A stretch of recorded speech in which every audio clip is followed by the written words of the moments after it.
would know and learn the stories and get older, and they would tell other young people. And that's the way that they would keep their history, and then write their history books, history down in the books a lot of times. And they use what's called oral history or talking history.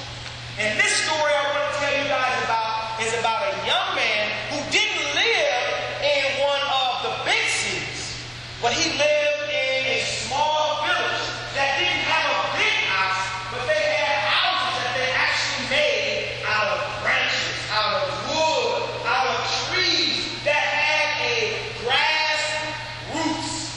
So they were very, very small, and they were lived in villages. Now, during this time of year, it was called the rainy season. So at any given time, the thunder might roll,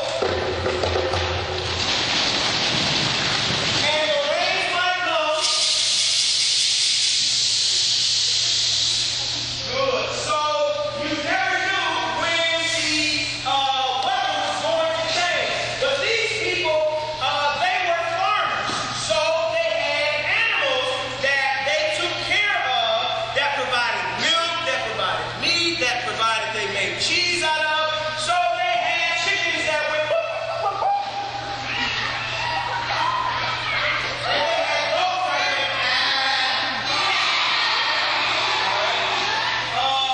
and they even had pigs that went went, went, went, went. All right. Now, one of the things that I need to tell you guys about this story is called Kitanga and the Magic Drum. In African, in African culture, the drum was important in ceremonies like weddings, like parties, and other celebrations that they had. Sometimes the drum was so important that they were able to make it speak or communicate with other people.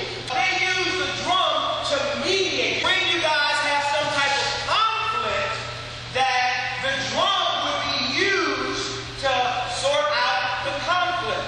Now, Katanga's father was the chief. He was the king. Everyone say the king. He was the king, and he was the one who used the magic drum to mediate or to be able to find out who was telling the truth. Now, Katanga knew that they had to come in front of this drum, and he had the opportunity to tell the truth. Always remember, young people, always have the opportunity to tell the truth, even when you are afraid. So Kamani stands in front of the king, and the king asks